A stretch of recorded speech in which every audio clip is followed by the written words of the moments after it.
Jupiter सूरज से हमारे solar system का पांचवां ग्रह और आकार में सोलर सिस्टम का सबसे बड़ा ग्रह है। जुपिटर के बिना हमारी धरती पर जीवन का होना संभव नहीं था। ये ग्रह वाकई में एक महत्वपूर्ण है जो हमारी रक्षा करता है। परंतु आपने ये जरूर सुना होगा कि जुपिटर एक गैस का गोला है। दरअसल हमारे सौर मंडल में दो गैस जॉइंट्स हैं, जुपिटर और शनि। जुपिटर करोड़ों वर्षों से हमारी धरती की रक्षा करता आ रहा है। अपने शक्तिशाली गुरुत्वाकर्षण से ये धरती की ओर आने वाले पिंडों को अपने अंदर खींच लेता है। परंतु क्या आप जानते हैं क्या होता है जब जुपिटर को राडार टेलीस्कोप के द्वारा देखा जाता है? ये अदृश्य हो जाता है। ऐसा मानो कि जुपिटर वहां है ही नहीं। जुपिटर के सारे मून्स हमें सामान्य दिखाई देते हैं, परंतु जुपिटर हमें नहीं दिखता। पर ऐसा क्यों होता है? क्या जुपिटर पूरी तरह खोखला है? और क्या अगर हम इसके एक छोर से अंदर जाएं तो दूसरी छोर से बाहर आ जाएंगे? चलिए, इस प्रश्न का जवाब हमें तभी मिलेगा जब हम खुद से जुपिटर पर लैंड करेंगे। तो चलिए आज हम चलते हैं जुपिटर के करीब और जानते हैं कि क्या होगा अगर हम जुपिटर के अंदर छलांग लगाते हैं। हेलो दोस्तों, वर्ल्ड फैक्टी में आपका स्वागत है। 7 जनवरी सन 1610 को जब इटालियन एस्ट्रोनॉमर गैलीलियो गैलीली ने अपने टेलीस्कोप को जुपिटर की ओर केंद्रित किया, तब उन्होंने देखा कि जुपिटर के पास कोई 4 मून्स है जो कि जुपिटर का चक्कर काट रहे हैं।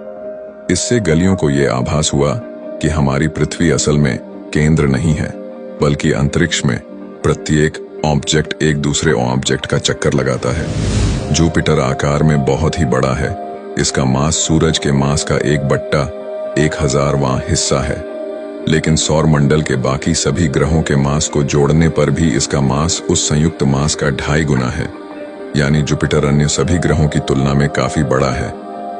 इसके अंदर करीब 1300 पृथ्वी आसानी से समा सकती है। जुपिटर के इतने बड़े आकार और अद्भुत गुरुत्वाकर्षण ने हमारा ध्यान हमेशा से ही अपनी ओर आकर्षित किया है, परंतु इसे अच्छी तरह से जानने के लिए हमारा इसके करीब जाना बहुत जरूरी था। क्योंकि किसी भी वस्तु की अच्छी तरह से पढ़ाई करने के लिए उसे करीब से देखना बहुत जरूरी होता है। तो इसी वजह से मनुष्य भी जुपिटर को करीब से देखने की तैयारी में लग गए। और फिर फाइनली 18 अक्टूबर 1989 को गैलीलियो स्पेसक्राफ्ट को लॉन्च किया गया। वो स्पेसक्राफ्ट जिसे खास तौर पर जुपिटर को करीब से जानने के लिए बनाया गया था। 7 दिसंबर 1995 को गैलीलियो स्पेसक्राफ्ट जुपिटर के ऑर्बिट में दाखिल हुआ। जुपिटर के शक्तिशाली मैग्नेटिक फील्ड के अंदर मैग्नेटोस्फेयर अपने आप में एक करिश्मा है। इसे पहली बार पायनियर 10 स्पेसक्राफ्ट के जरिए साल 1973 को ऑब्जर्व किया गया था। इसके बाद साल 1979 को वायेजर स्पेसक्राफ्ट जुपिटर के करीब से गुजरा और हमें इससे इसके मैग्नेटिक फील्ड की अच्छी जानकारी मिली। हमें पता चला कि जुपिटर का मैग्नेटिक फील्ड हमारे अनुमान की तुलना में काफी बड़ा है। इसका मैग्नेटिक फील्ड सूरज की तरफ करीब 70 लाख किलोमीटर के रेडियस में फैला हुआ है और सूरज से उल्टे तरफ यानी इसके अपोजिट डायरेक्शन में करीब करीब शनि ग्रह के ऑर्बिट तक फैला हुआ है। ये मैग्नेटिक फील्ड सूरज से आने वाले सोलर विंडस को रोकता है। जुपिटर के मैग्नेटोस्फेयर के साथ साथ वायेजर मिशन में हमें यह पता चला कि जुपिटर का एक मून ऐसा भी है जो गर्म लावा में तप रहा है और वहीं दूसरा मून अत्यंत ठंडी मोटी बर्फ की परत से ढका हुआ है। परंतु ऐसा क्यों, इसे किसी और वीडियो में जानेंगे। लेकिन जुपिटर के मैग्नेटोस्फेयर ने वैज्ञानिकों को चौंका दिया था।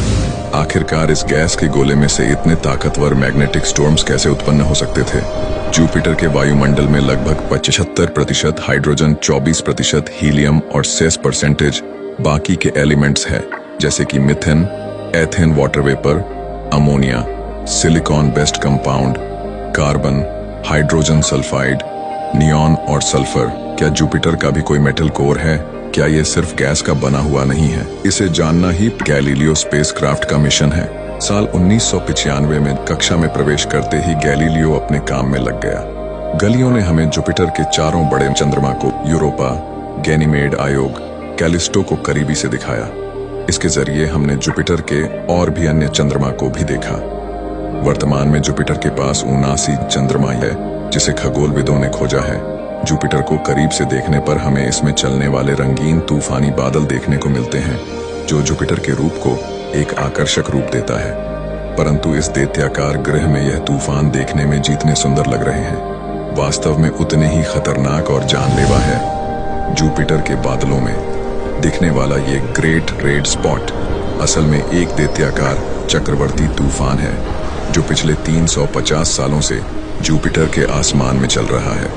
और ये चक्रवर्ती तूफान 250 माइल्स प्रति घंटा यानी करीब 402 किलोमीटर प्रति घंटे की रफ्तार से चल रही है।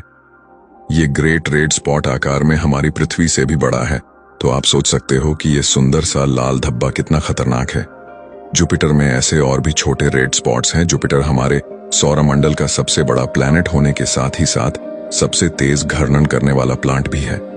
इतना विशालकाय आकार होने के बावजूद ये बहुत ही तेजी से अपनी कक्षा पर घूमता है।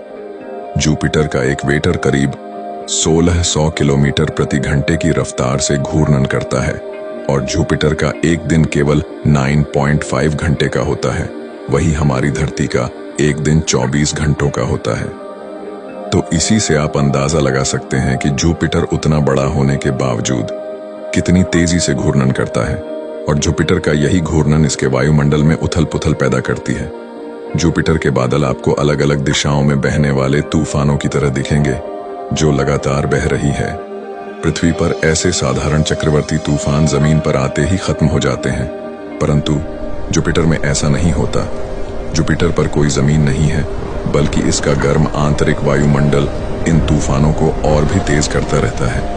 पर रुकिए, क्या जुपिटर पे वाकई में कोई जमीन नहीं है? हमने जुपिटर के बारे में आज बहुत कुछ जाना, परंतु अभी तक हम इसके अंदर नहीं गए। तो चलिए फिर चलते हैं इसके अंदर। साल 1989 को लॉन्च किया गया गैलीलियो स्पेसक्राफ्ट अपने 6 साल के सफर के बाद साल 1995 में जुपिटर की कक्षा में प्रवेश करता है।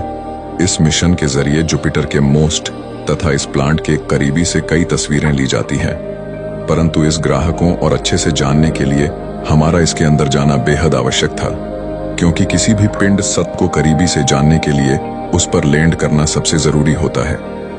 इसी वजह से हमारा भी इस पर लैंड करना बहुत जरूरी था, और यही तो गैलीलियो स्पेसक्राफ्ट का मेन मिशन था, जुपिटर के सतह पर लैंड करना। परंतु आज का एपिसोड यहीं खत्म होता है। इससे आगे की जानकारी के लिए आपको वेट करना होगा अगले एपिसोड के लिए। अगले एपिसोड में हम जुपिटर के अंदर दाखिल होंगे और अपने प्रश्न का हल जान लेंगे कि आखिर क्या होगा जब हम जुपिटर के अंदर छलांग मारेंगे। तो आज के लिए बस इतना ही। अगर आपको ये वीडियो पसंद आया तो उसे लाइक करने के साथ साथ अपने फ्रेंड्स और फैमिली के साथ शेयर करें।